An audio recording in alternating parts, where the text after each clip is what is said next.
From the Library of Congress in Washington, D.C.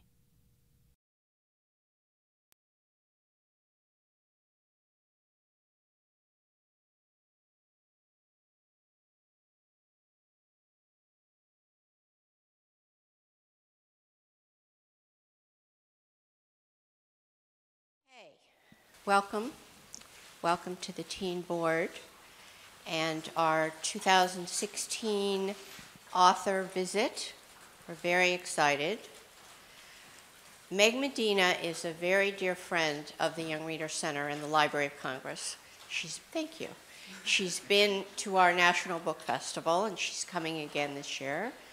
And she's participated in a symposium that we had last year on diversity, and she's leading and participating in a symposium next month on immigration and children's literature. So we're all very excited to have her. And while she's an award-winning author who produces a lot of picture books, but she also produces a lot of YA books. And you will be very lucky to be receiving a copy of The Girl Who Could Silence the Wind at the end of the program. And she will be signing these for you.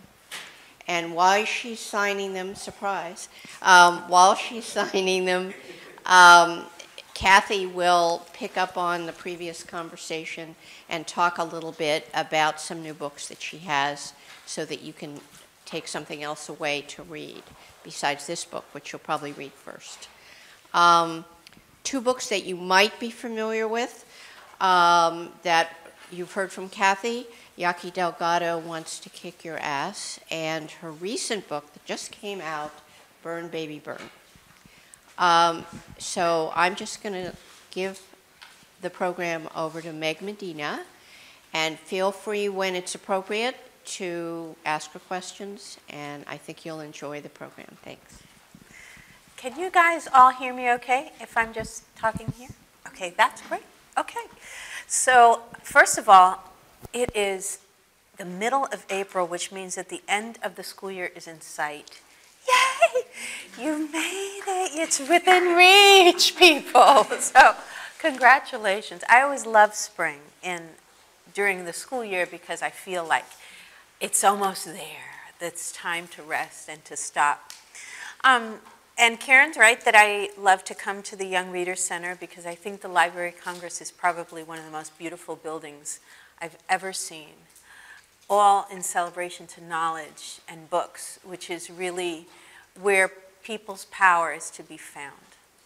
So every time I get an invitation, I don't even listen very carefully to the invitation. I say, yes, of course, I'd be happy to be there. So today I'm going to just introduce myself, just a little bit about my books very briefly, and then we're going to talk about the newest one that came out. But I do want to tell you about the one that you're getting as a present. So I write fiction for all ages. Sometimes I write picture books, sometimes I write middle grade fiction, sometimes I write YA. It just depends on my mood and the story. So for my picture books, when I'm wanting to feel like joyous and happy and full of light, I write a picture book because you know what a 4 and 5 and a 6 and a 7-year-old is like. These are the people who go to the grocery store in a Superman outfit or like a tutu for no reason. You've got to love that. So I write picture book when I'm feeling hopeful. But when I'm feeling like I really want to explore something a little harder, when I'm feeling snarky, when I'm feeling fed up, when I'm feeling like I'm on my last nerve, I turn to fiction for you. Young adult fiction. And I love it because I think teens ask hard questions. I think teens smell a rat easily. I think that teens are really discerning. So I like to write stories that sort of capture the experience of growing up, the beautiful parts of it and the funny parts of it, and also the really awful parts of it. So most people know me in YA for a book called Yaki Delgado Wants to Kick Your Ass. What do you think was the biggest problem that I had with that book? Shall we guess? Right. It was the title, of course. It was always the first line of the book, always, always. But I had not put that on the title because I felt bad for librarians. That was the first thing. And also because I couldn't picture them saying, welcome, Meg Medina, to our school, author of, and you know, I just couldn't picture like how that was going to go in a school. And also because my mother was alive and she lived with me, and I was like, how am I going to tell my 88-year-old mother that this is the title of the book? So I felt very bad about it. But in the end, I'm very glad that the book is the title, that the title is what it is. Because the book names the experience of bullying, I think, the way it actually looks. And it names the experience like what happens to us when randomly, out of nowhere, somebody targets us. How does a girl unravel? And more importantly, how does a girl sew herself back together? Because as all of you know, sitting out there, you know, middle school and high school, it's not for the weak. And every day is sometimes can feel like an onslaught of littlest insults and big insults. Small hurts and hurts that you'll think about for years and years and years into your life. And so when I wrote that book, I decided to go back into my own life and remember when a girl in a rabbit fur coat came up to me and said, Yaqui Delgado's going to kick your ass. And everything that happened to me, and then I made up a bunch of things. But what was true was the feeling of feeling lost and having to figure out who I was as a Latina, who I was as a girl, and how I was going to protect myself and set up boundaries. And you probably have to do that yourself every day at school. So the other book that I wrote that's YA is this one, The Girl Who Could Silence and Win. I also call it The Book That Nearly Killed Meg Medina because it was my first YA. And how many of you out here like to write in your own time? Okay, so you know that feeling when you're trying to get it right and you can't? Okay, that was the story of this book. I rewrote that book about 7 times, each time trying to get it closer and closer to the kind of book that I wanted. I wanted to write in magical realism because it's such a gift from Latin America in literature. I wanted to write a story about why people migrate because that's the conversation in our country right now. There's so much conversation about who's coming to this country and immigrants, and I wanted to tell the story about why people move and what's at stake. And so I kept writing it and kept failing. My agent said it was terrible. She sent me back to rewrite it a couple times. My editor kept saying, well, let's try one more time. Let's try one more time. It ended up being 7.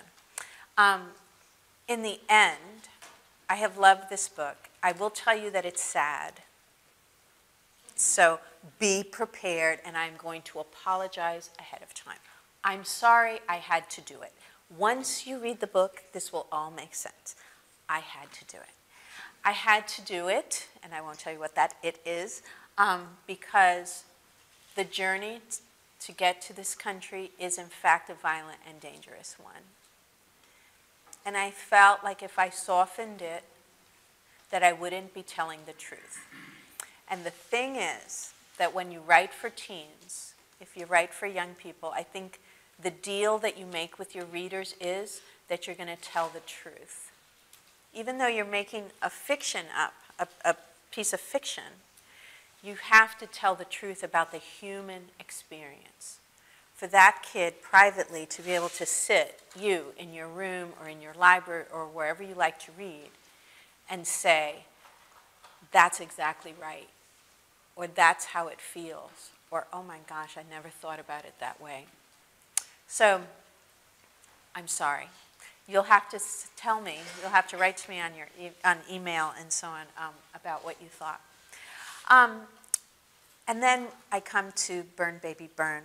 So when I say burn, baby, burn, what do you think of immediately? What comes to your mind? As soon as I say burn, baby, burn, what most people go, oh, What is it? Raise your hand if you know. Kahin. Disco Inferno. Yes! Disco music. All right, so here's the thing, people. I grew up in Queens, New York, and I was 13 in 1977. I'm pretty old. Remain calm.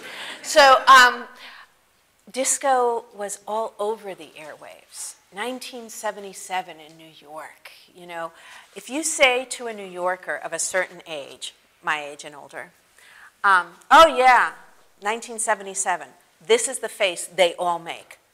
Oh. Okay, it's like this revulsion, this horror, and you don't know why, but people who live through it know why. And I'm going to take you on a little journey into what New York City looked like in 1977. 42nd Street, which is today Times Square, which is a place where people go to get their picture taken with Belle or Beauty and the Beast, or to go to the Wax Museum, was in fact a XXX rated place where people could go and see half-naked women dancing and buy horrible magazines. There was a lot of prostitution, and there was an enormous amount of drug activity on the street. So when I was a student, even years later at Hunter College, a few years later, they would give us free tickets or student rate tickets to go see shows on Broadway for very little, like $10 or $15, some ridiculous amount of money. But you'd be afraid to go because you had to get on the subway and get out in that part of town and navigate, and it was scary. The subways were covered in graffiti. The city was bankrupt.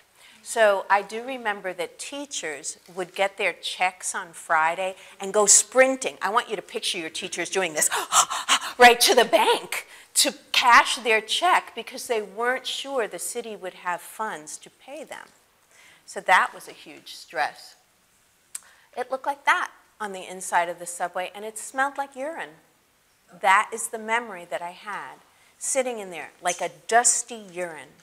People would defecate in the subway.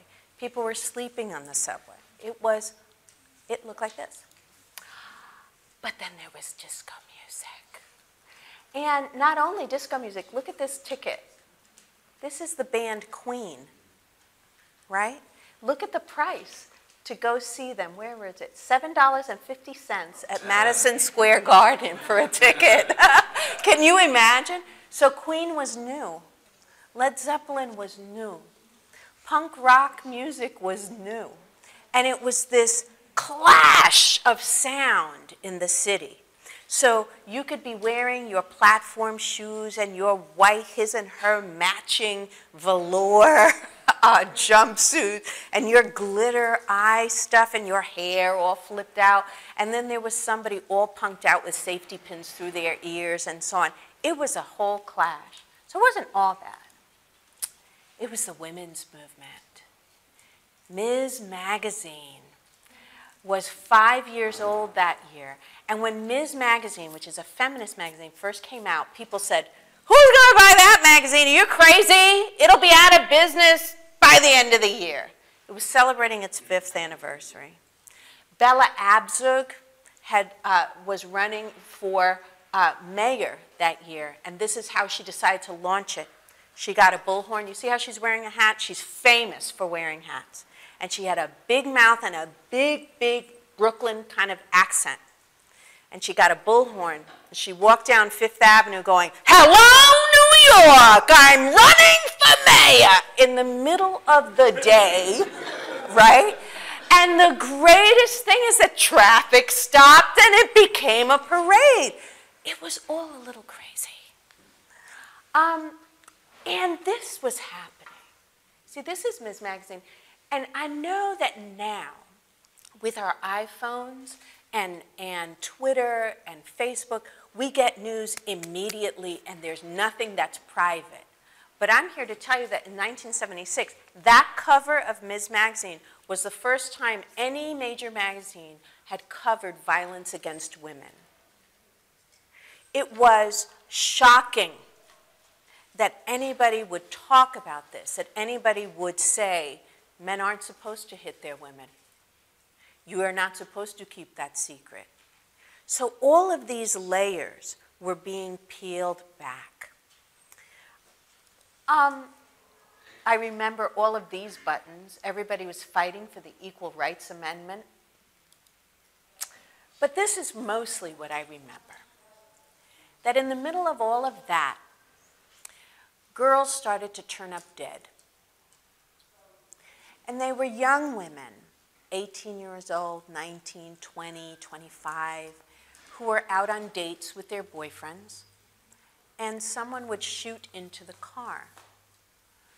And it started to happen sort of in the early fall, and then more and more. And what we didn't know, because this was pre-Twitter and all of that, is that what the police already suspected, that it was one man, one same guy, who was shooting with a .44. So we called him the .44 caliber killer, until he started to write letters to the newspaper, these long rambling love letters to New York. I'm still here. I'm going to get you on Friday. Don't think I'm sleeping. And he'd write them to the newspaper, and newspapers are in the business of selling newspapers. So this was huge. So they started to publish them. I'm sorry to give it away that it ended up being him, which was such a disappointing thing when he was finally arrested. He worked for the post office. They arrested David Berkowitz, was his name. They arrested him walking to his car. He had a little brown lunch sack in which he was holding his .44 caliber gun. And an entire manhunt, a year-long manhunt, had been funded around finding him. All the police officers who had been laid off because of the city's financial crisis had been rehired to find him. And he had the city crazy. Girls were dyeing their hair because he liked dark hair girls. So they would dye their hair blonde, or we'd be wearing hats. You wouldn't go out after dark. It was a panic. This was one of the first young women, Christine Freund. She was killed with her fiance. And then these are some samples of his letters. And they were rambling. They were crazy, crazy letters. And then, of course, you could see all the different headlines that were going on at the time. But for a kid who's 13 every day, to ask, who's dead? And these things were happening sometimes blocks from where I lived. His first shooting was, he, I think, made a mistake. It was on Depot Road, sort of near where our building was, maybe 6 or 7 blocks. And the person who ended up hurt was the young man, but he had long hair. He had long brown hair. So we think David Berkowitz assumed he was the girl because he was sitting in the passenger seat. The car belonged to the young woman, who, as it turns out, was the daughter of a detective at the 107th Precinct that was the headquarters of Operation Omega, which was the task force for him. You know, we just got really scared. And people started to do crazy things. There was a hotline set up. So the hotline was always clogged with people saying, I think it's my brother. It's my father. I'm sure it's my 6th grade teacher. You know, like all of this stuff. Everybody throwing people under the bus. And of course, every headline was this. So we were panicked. Interestingly, this also happened that same year. Yeah. New York was broke, so they hired a marketing firm and they designed that campaign. You know it? I love New York. And it had all the Broadway people dancing into the camera. I love New York. And New Yorkers were like, are you crazy? We don't love New York. We want to get out of New York. This is a sham. And the irony is that this is one of the most successful and long-lasting marketing campaigns ever launched. And it came at a time when the city was imploding. So all of that was cooking. Let me just see what I have. All of that was cooking. And the temperature was rising. And in July, we had a heat wave. A heat wave is a horrible thing. in brick buildings that have no air conditioning.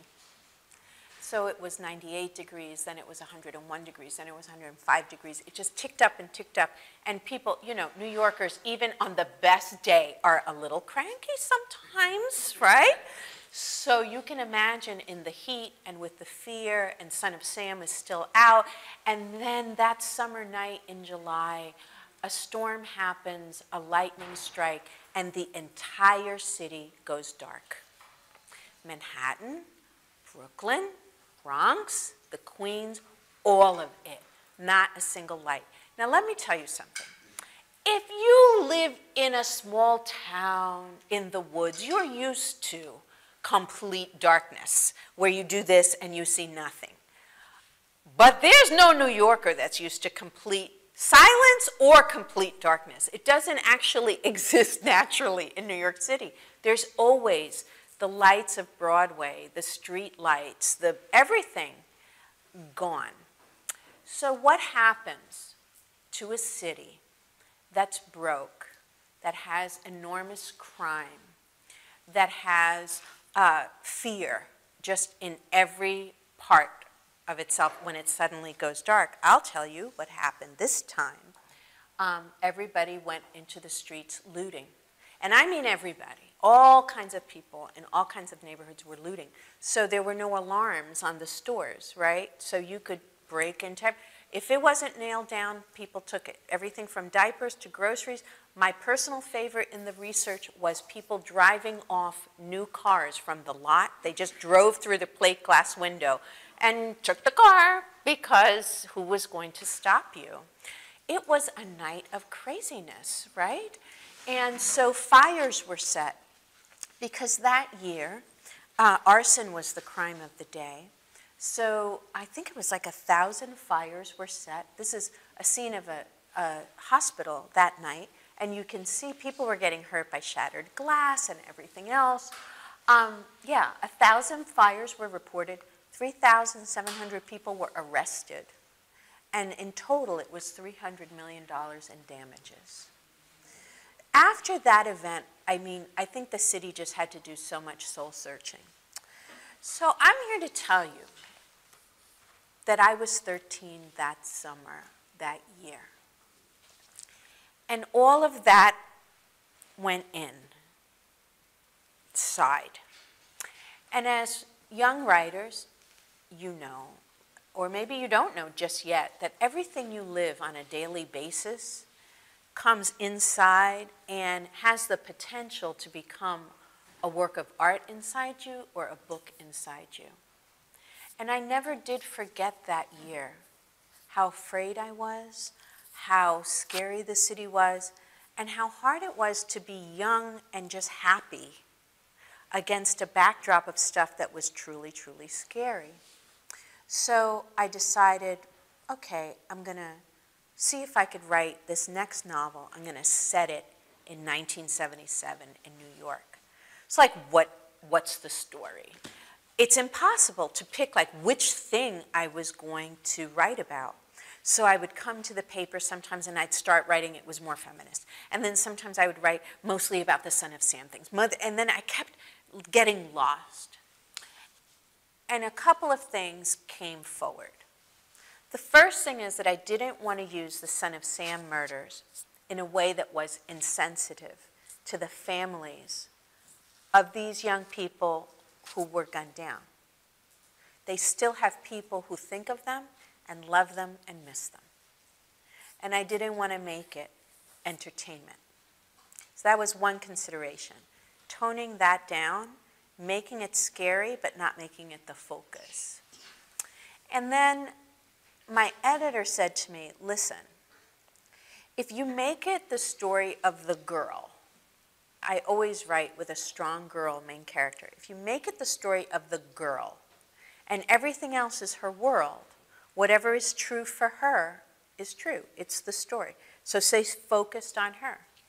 So I made Nora Lopez, who's 17 that year. And she's falling in love, or wants to date this person who's asking her out. But she's scared to death to be in a car with this guy. virtually anywhere. But in addition, as I was getting to know Nora, as I was writing her, I realized that Nora had some secrets of her own, and that there was violence outside, but there was also violence inside. And that's when things got tricky, because the story is really about something called juvenile domestic violence. So when we think about violent homes, we often think that it's the adult being violent to the child. That's usually how it works, actually. But not always.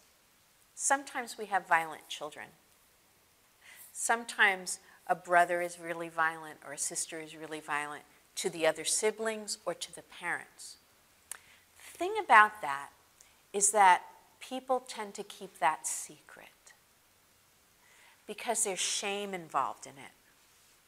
Parents don't like to talk about it because they feel like, you know, they have no control over their children, or, you know, what does this say about their parenting skills, etc. Kids don't like to talk about it because they're afraid of their siblings, right? And so it's shrouded in sort of this secrecy.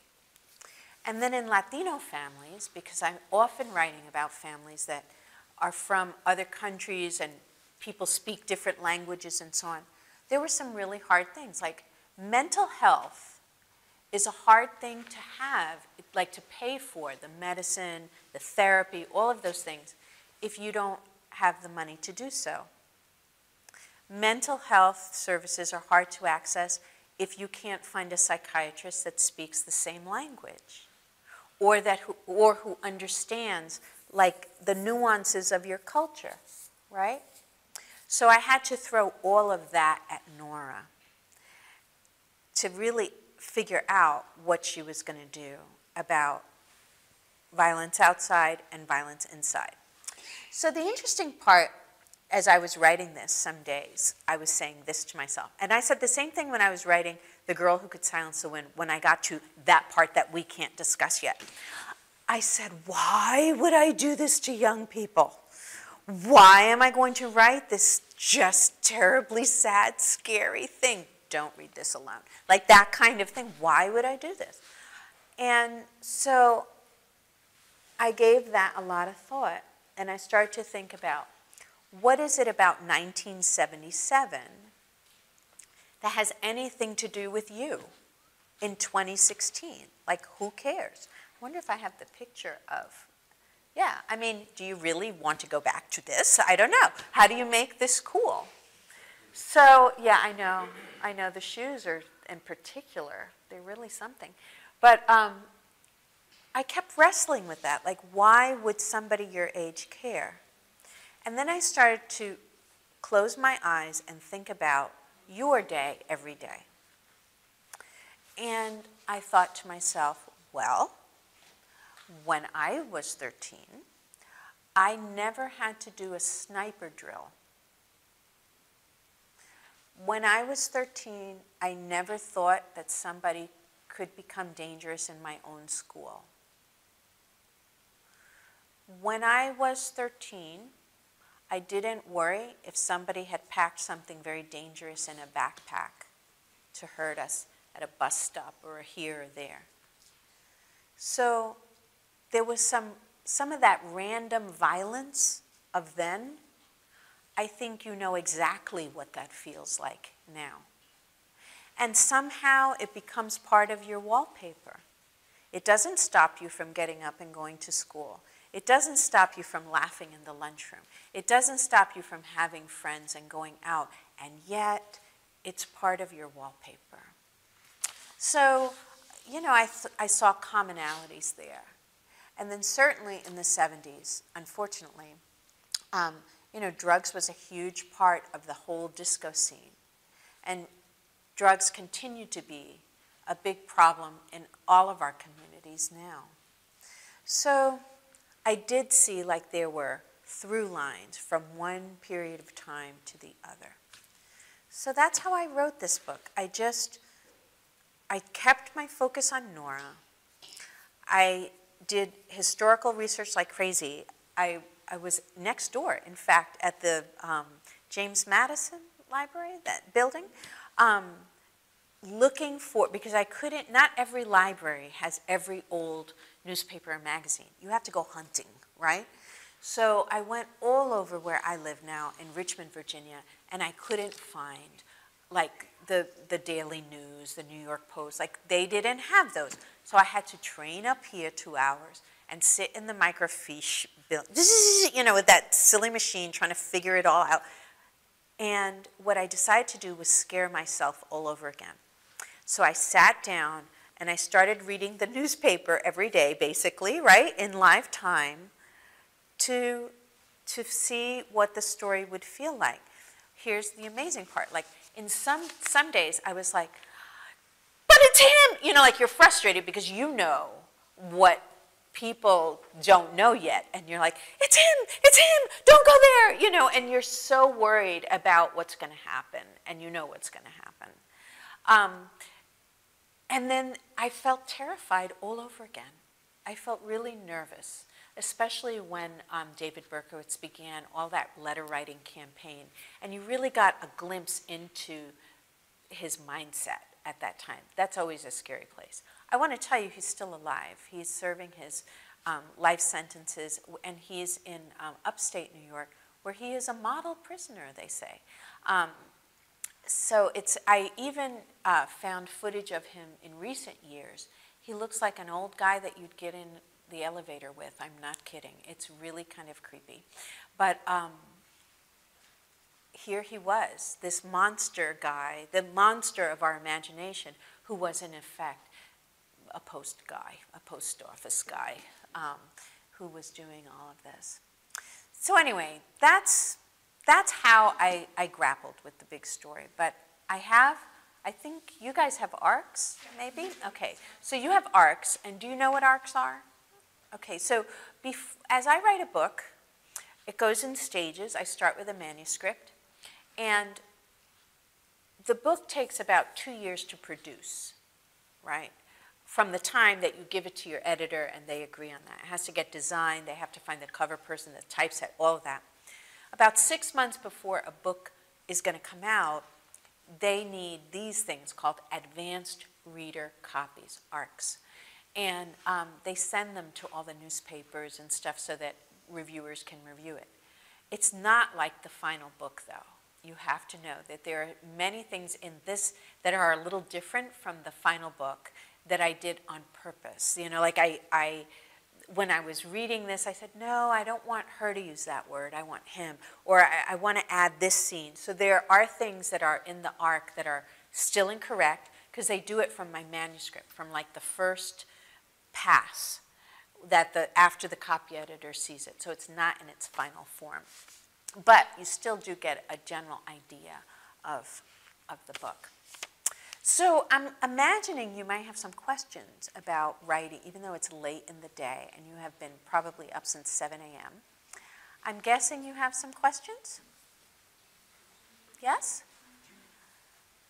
Ask away. We have a mic so that you can. I'll hold it up to you. You can ask me anything you like. Disco? Do I dance? You said you wrote your book at least 10 to 7 times. So what advice could you give to someone who's starting to write a new book? Yeah. To your writers? I think, here's the thing. Perseverance is a word that you're going to have to truly keep in your pocket, because in publishing, you're going to be told no a lot more than you're going to be told yes. So early on, at your age, the most important thing is to read widely. Read, read, read for the things the kind of book that you want to write. For the topics, the genre that you're into, if it's horror, if it's romance, if it's literary fiction, whatever it is. But read widely so you develop an ear for the story and you get a sense of what a storyline looks like. If you have any chance to take writing classes, creative writing classes in middle school, in high school, in college, do that. Sign up for your paper. The best training I ever got as a fiction writer was when I started as a journalist, because I had this crusty editor who would like read the first paragraph that I wrote and he'd say this is terrible, nobody's gonna read after this, bah! And he'd like throw it back at me. I was like, ah! You know, it was a terrible thing. And you want to just like nurse your wounds, but in writing you need crocodile skin. You need crocodile skin. You need to be able to write as an artist for a while, and then you need to step back from it and be able to say, you're right, those first 30 pages, they stink. Or I'm going to change that last chapter, or I'm going to do this or that. So, and that can hurt. You know, you really want things. In fact, if you go on my blog, a couple of weeks ago, I think, I put up what the original beginning was to this novel. It's not what's in the book.